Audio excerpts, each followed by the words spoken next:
Hello and welcome back to my channel. In today's video of Board Gaming with Rhiannon, I'm going to be showing you how to play Carcassonne. Carcassonne is a great game to start your board gaming collection off with. It's a great game to play with family and friends. So what is Carcassonne? Well, Carcassonne is a tile-laying board game for 2 to 5 players. And how it works is each player will take the turn one after the other, and you will place a tile per turn. And on your turn you may place a meeple, which are these tiny little meeples. Which that probably didn't make much sense, but yeah, they're really cool and really cute as well. By placing meeples, you'll be able to score points, so you can play them as highwaymen, monks, knights or farmers. I will explain these a little bit later on in this video, so don't forget to stay tuned. And as with most games, the person with the highest score at the end of the game will win. So now I'm going to go through step by step on how to play Carcassonne. Don't forget to give this video a thumbs up and also to subscribe to my channel to see more geek related content, and also don't forget to press the bell button next to the subscribe button so you don't miss out on any future uploads. So now I'm going to show you step by step on how to play Carcassonne. I hope you guys enjoy. So when you open your box of Carcassonne, you'll find many different components. You'll need to take the scoring tile and place it to one side. For the purpose of this video, I am going to place it off camera so we can concentrate what's going on in the gameplay area. You will then distribute the meeples to all of the players, and you will place one of your coloured meeples onto the 0 of the scoreboard. Next you will need to find the starting tile, which is a darker grey than all of the rest of the main game tiles, and then place this in the middle of the gameplay table. Then you will take the remaining tiles and you will, I separate them this way, I don't know why, separate them into different piles to shuffle them, or you can shuffle them any way that you like. And then I just tend to stack them up into 2 separate piles, but you can have as many piles as you want, whichever you find easiest. There we go. Each player carries out the following actions. So on your turn you can take a tile and place it. However, there are rules to placing tiles. You can go road to road, city to city, and farm to farm. You can't place a tile if it doesn't connect to the same feature. So for example, you can't place a road to a field as it doesn't connect to another road. So I am going to place this as a road and a zip by magic. There will be a bit more tiles in the gameplay area, so I can show you how you place and score meeples.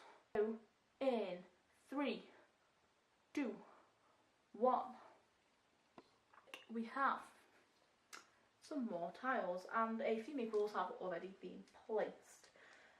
So what I'm going to do now is I'm going to explain to you how you can place a meeple and how they will score their feature. So what I'm going to do is pick a tile from my tile collection, and I have chosen this card here, if you can see it, if you can. Okay, so it's got some crossroads, some roads that go into a little village, and also a bit of a castle or a city, and I think I'm going to place this tile here and then place my meeple there. That means excuse me, that I can score that feature where both of the roads connect, which is this tile and this tile. The way that roads are scored, it is 1 point per tile, and your meeple will then immediately go back into your little meeple supply, and then you can score 2 points for that one. Next For my next turn, I'm going to pick up another tile, and I have picked up one of these ones, and it also has a coat of arms in it as well, which is an additional 2 points per coat of arms in your city. I'm going to place it down here, and I will place a meeple on that tile. And as there are walls that surround this city, and that makes it a completed city, I will score points for this city. The way that cities are scored is 2 points per tile, and also 2 points per coat of arms. So in this one I get 2, 4, 6, 8, 10, 12, 14, 16, 18, 20, because I've also got 4 coats of arms, arms as well. And this meeple is then taken off there and then put back into your meeple supply, and then I will score 20 points. So that moves me up to 22.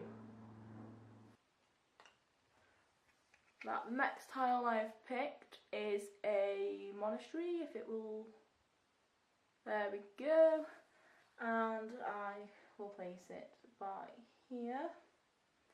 And I will place my meeple on this monastery, and you'll be playing your meeple as a monk. The monastery is scored by being surrounded by 8 tiles. So in order to score this, we need to wait for the other person to draw a card. So let's say the other person's drawn a card, and it can go there. This is now surrounded by, well, more tiles. It is 1 point per surrounding tile and the tile that the meeple is on. So this is 1, 2, 3, 4, 5, 6, 7, 8, 9. And then this meeple will then go back into your little meeple supply. Now then, farmers are scored at the end of the game, so you play them wisely. So the way that you play farmers is a little bit different to how you would play monks, highwaymen and knights. You will place your meeple in a field, but you will lie him or her flat. And each city that is adjacent to a field that you occupy equals 3 points. Like I said, do be wise playing the farmers, as these are only scored at the end of the game. So with the river expansion there will be 12 tiles, and you need to set aside the lake. And also, if I can find it, the source. And then you will shuffle, without looking, the remaining river tiles. You can shuffle them in any way as you want. With this mini expansion there are only 12 river tiles. You will then place the source on the top and the lake on the bottom, and you will play them as the normal rules. However, you cannot, a river cannot turn twice in the same direction, as this causes a U-turn. So we'll start the river here, and we'll just continue placing the tiles until all of the river tiles have been used.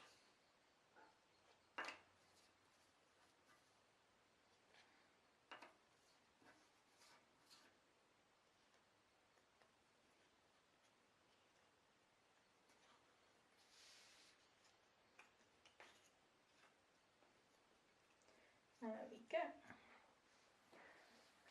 You can place meeples along the river following normal rules. So the next mini expansion included in this version of Carcassonne is the abbot. So the abbot can be placed on a garden or a monastery. I'll just find a tile with a garden on it. When this focuses, that's what the garden looks like. And it can also be placed on a monastery. To score an abbot, it must be placed on a monastery or a garden and is surrounded by 8 tiles. So we'll go for the monastery, I think.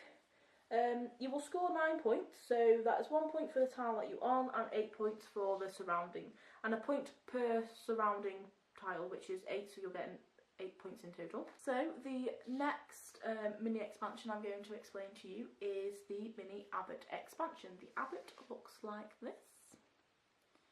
Quite cool looking meeple. And the Abbot can be placed on a garden or a monastery. So let's find a tile with a garden on it.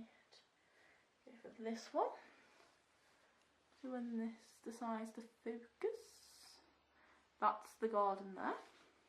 To score an Abbot, it must be placed on a monastery or a garden and is surrounded by 8 tiles. So let's place this little chap here. So you'll score 1 point per surrounding tile, which is 8 tiles, so you'll get 8 points. And 1 point for the tile that you are on, which will equal to a total of 9 points. Gardens are scored the same as monasteries. The Abbot also has a special ability.